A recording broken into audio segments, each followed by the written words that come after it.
Fala, meus queridos, tudo bom com vocês? Eu espero que estejam maravilhosamente bem, porque eu estou ótimo. Vamos aqui para mais uma aula de história com o professor Pedro. E claro, em termos de conteúdo, vamos dar continuidade ao assunto que viemos estudando nas últimas aulas, só que em termos de capítulos, vamos dar início agora, claro, ao novo capítulo. No caso agora, nosso capítulo 12, tá? Hoje, nós estamos aqui na nossa aula do capítulo 12 e vamos trabalhar sobre uma nova fase do período da história do Brasil ao qual estamos estudando. No caso, a fase em que o Império está em crise, o Império está degringolando, o Império está em apuros, né? E por que o Império brasileiro entra em crise? Lembrando que a fase imperial que estamos tratando é justamente a parte do governo de um cara chamado Pedro de Alcântara, coroado Dom Pedro II, né? O cara que assume após o período regencial, né? O período regencial que vai durar um bom tempo aí, e claro, ele vai assumir aos 14 anos de idade,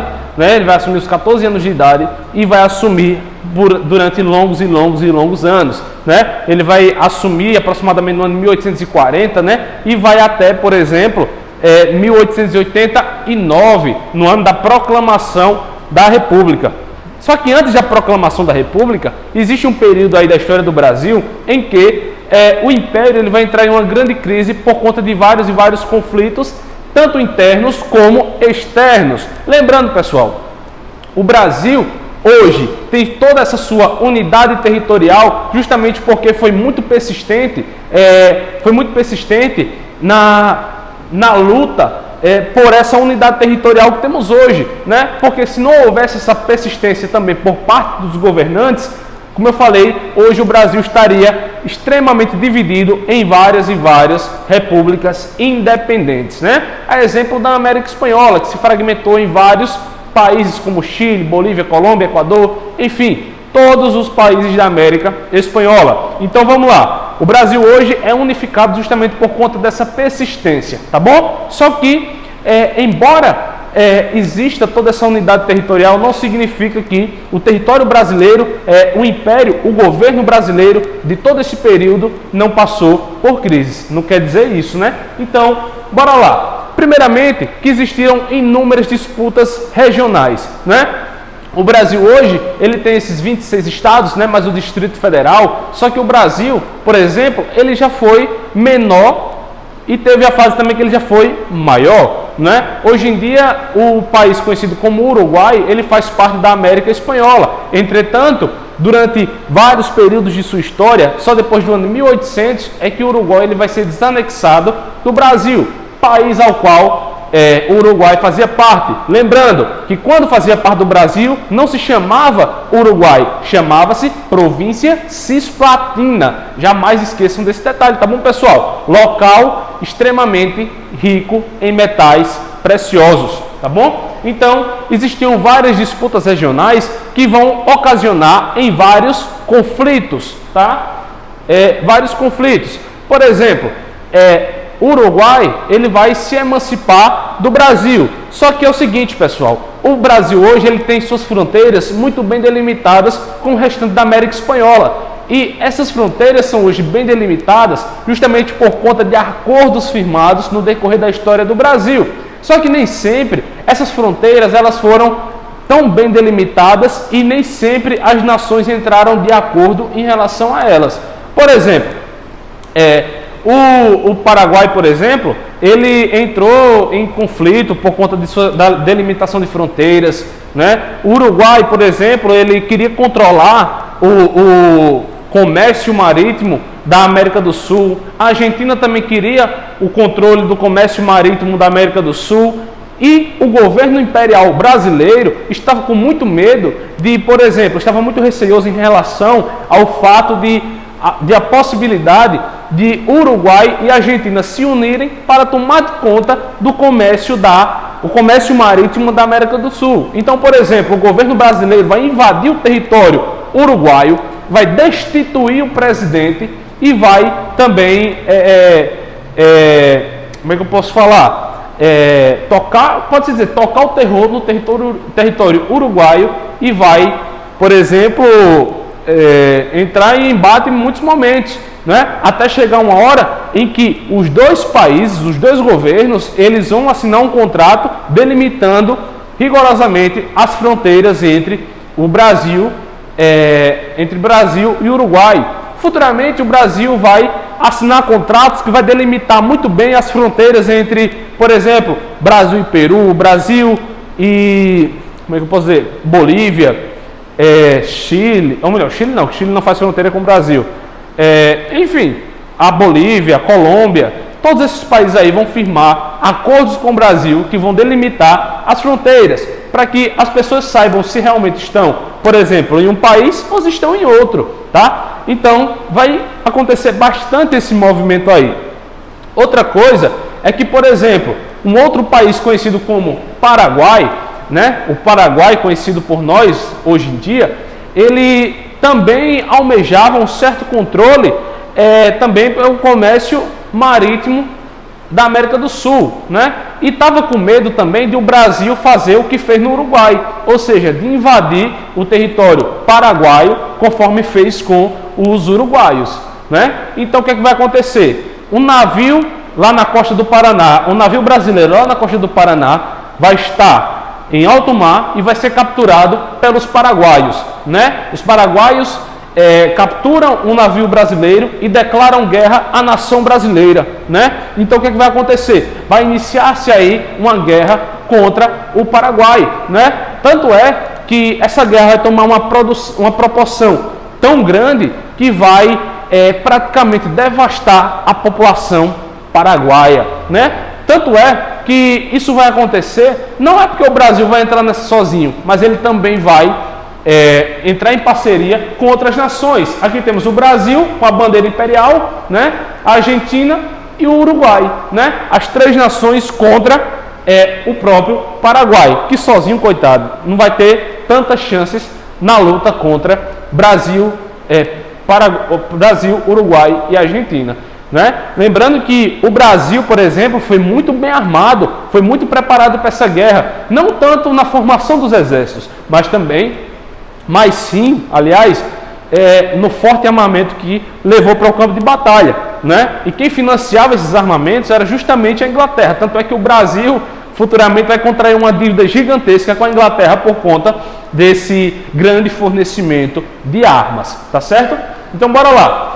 Acontece, claro, essa definição de fronteiras e o exército brasileiro ele vai se fortalecer, ou seja, vai haver um crescimento do exército brasileiro justamente por conta das pessoas que vão se voluntarizar a fazer parte desse exército para a frente de batalha contra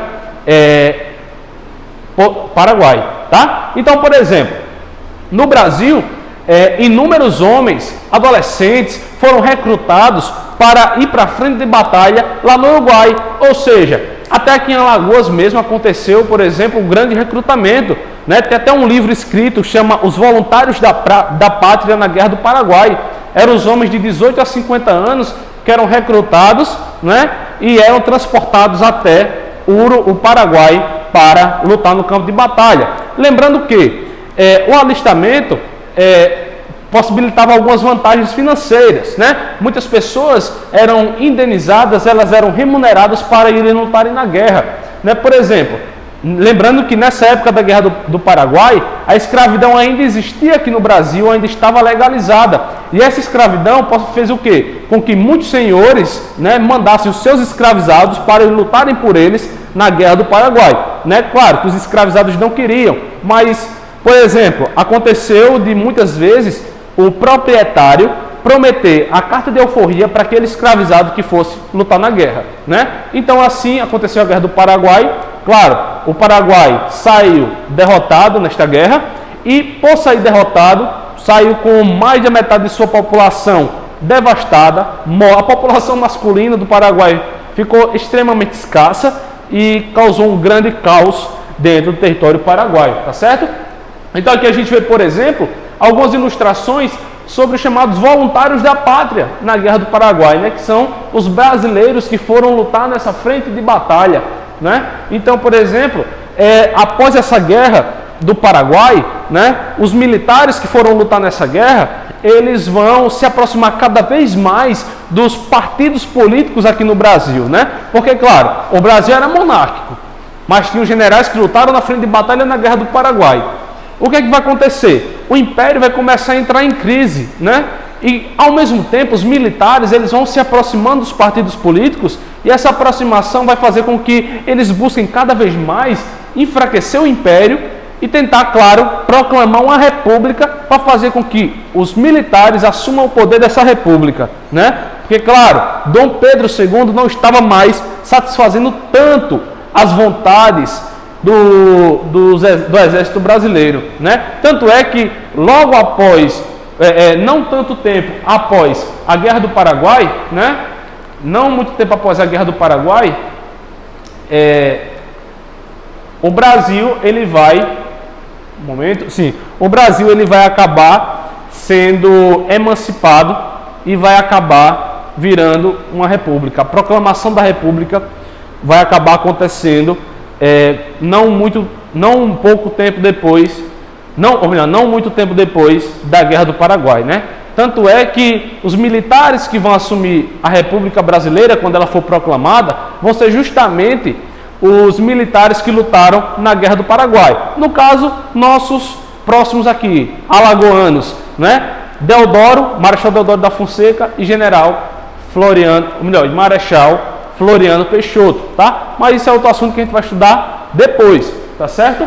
Outra coisa é um estímulo à migração de europeus, porque vocês lembram que no ano de 1850 aconteceu o quê? O advento da promulgação da Lei Eusébio de Queiroz, né? A Lei Eusébio de Queiroz, ela proibia o quê? O tráfico de escravizados africanos para o Brasil, né? Então, todo e qualquer navio negreiro que fosse encontrado na costa brasileira traficando escravizados, ele seria preso. Então, o número de escravizados no Brasil reduziu-se drasticamente.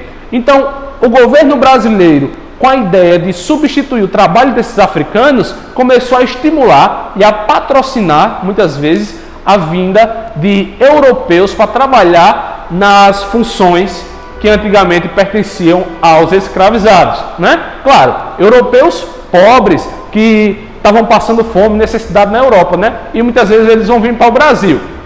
Só que, pessoal, o buraco é meio mais embaixo. O que é que acontece? O rei teve a ideia de propor um sistema de parceria. E como é que funcionava essa parceria? Vamos supor que você aí que está me assistindo fosse um colono, ou melhor, fosse um europeu que estava para vir para o Brasil. E você só ia vir para o Brasil porque você é pobre, porque a sua vida não deu certo na Europa. Aí o rei vai dizer, olha, quer não ir trabalhar lá no Brasil? Aí tu vai dizer, ô rei, queria, aqui está difícil a vida, lá eu vou ganhar um dinheiro. Ele vai, mas o senhor vai pagar a minha viagem até o Brasil? Não, você tem que arcar com todos os custos. Aí você vai dizer, ah rei, mas eu não tenho dinheiro. Ele, não, pô, eu empresto. Aí o rei vai emprestar o dinheiro para bancar toda a viagem até aqui. Aí chegar aqui, vai ter que bancar a estadia, a hospedagem. Aí o rei vai emprestar dinheiro. E essa dívida que as pessoas contraíam com o rei, era tão grande, que com o tempo tornavam-se impagáveis, de tão caras que ficavam. Então o rei, né, vai ver que esse sistema de parcerias não vai dar certo, né? E tanto é que não deu, tá? Então, em paralelo a isso, vai crescer o movimento abolicionista no Brasil, ou seja, o movimento pelo fim da escravidão, né? Tanto é que o Brasil, pessoal, o Brasil vai ser o último país do mundo inteiro a abolir a escravidão, tá certo? A escravidão é abolida por último aqui no Brasil e para que ela fosse abolida foi necessário muita pressão vinda de fora do Brasil, né? Porque os grandes fazendeiros eles eram contrários eles eram contrários ao fim da escravidão, né? Por serem contrários, eles lutavam para que a escravidão não fosse abolida no Brasil. Então, o que é que vai acontecer? Os ingleses vão dizer, não brasileiros, você tem que acabar com a escravidão, pô, tem que acabar, isso aí já está ultrapassado, já aconteceu a Revolução Industrial um tempinho aí atrás, vocês estão muito atrasados, pô, tem que mudar esse negócio. Vamos abolir, bora abolir logo essa escravidão. Então, o que é que vai acontecer? Né? Os brasileiros não queriam, claro, abolir a escravidão, né? Só que a pressão vai ser muito grande. De fora tem a Inglaterra, né? De fora tem a Inglaterra pressionando o Brasil, e dentro do Brasil já tinham, por exemplo, muitos ex-escravizados que estavam organizando movimentos para que a escravidão ela fosse abolida aqui dentro do Brasil, né? Um exemplo disso, por exemplo, vão ser grandes lideranças, como um cara chamado José do Patrocínio, né? Luiz Gama, né? Que contribuíram com a liderança de grupos abolicionistas aqui no Brasil, né? Então, vão ser figuras importantíssimas para o fim da escravidão aqui no Brasil, né? Então, por exemplo, com o passar do tempo, essas pessoas que eram contrárias ao fim da escravidão começaram a elaborar algumas leis, pessoal, que vão, por exemplo, retardar o fim da escravidão. Ou seja, são algumas leis consideradas leis abolicionistas, leis que eram favoráveis ao fim da escravidão. Eles disseram, olha, tenha calma. Eram os ingleses dizendo, olha, vocês têm que abolir. Ele dizia, não, pô, a gente vai abolir, relaxa, mas a gente vai abolir com calma. Aí o que é que eles foram fazendo? Foram elaborando algumas leis, que essas leis iam abolindo aos poucos, na teoria deles, a escravidão. A primeira delas foi o que? A Lei Eusébio de Queiroz, que proibia o tráfico negreiro para o Brasil. É uma lei, mas aboliu o tráfico negreiro? Aboliu nada, pô. Continuou intenso e muito intenso o tráfico para o Brasil. Depois vem o que? A Lei do Ventre Livre, no ano de 1871. Essa Lei do Ventre Livre, ela dizia o seguinte: tornava-se livre todo filho de uma escravizada. Ou seja, ela é escravizada, está cativa, mas só que o filho dela, quando nascer, vai nascer livre. Só que, para que ele seja livre, a mãe tem que arcar com os custos dele. Ou seja, essa lei acaba sendo uma grande piada e uma grande afronta pelo fato de a criança ser dependente da mãe, a mãe vai ter que continuar trabalhando escravizadamente para a criança. E se ela quisesse se sustentar, teria que trabalhar também de forma escravizada em troca de comida. Então, não resolveu absolutamente nada, né? Mas também não foi em vão, a gente não pode dizer que foi em vão. Outra coisa é a Lei dos Sexagenários, né? No ano de 1885. Pessoal, a Lei dos Sexagenários tornava livre todo o escravizado que completasse 60 anos de idade, e a partir dessa idade ele estaria livre. No ano de 1885, tá? Lei dos Sexagenários. Só que, pessoal, hoje a vida média de um brasileiro, por exemplo, ela chegou o quê? A uns 80 anos de idade, aproximadamente.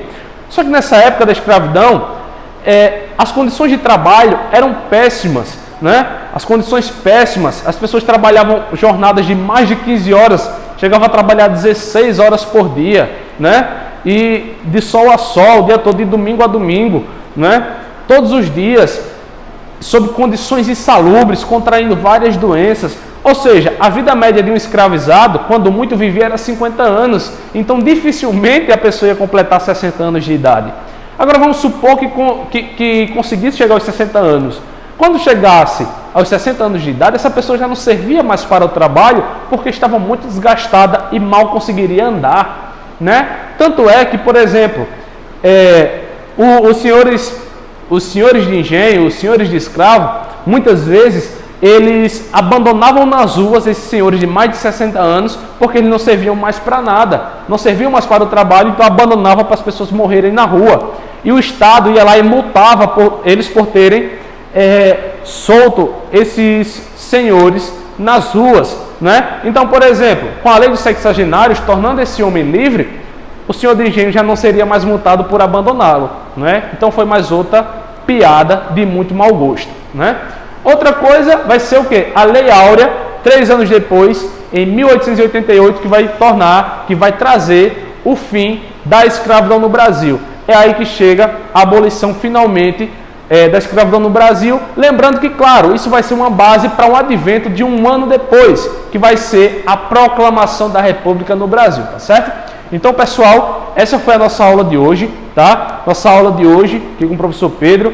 Façam as anotações de vocês, vão respondendo as questões do módulo, vão respondendo os exercícios suplementares, que, claro, apenas a aula não substitui a tua anotação e a tua resolução das questões, tá bom? Então, pessoal, encontro vocês no Google Meet. Fiquem bem. Até a próxima aula. Estou no aguardo, hein?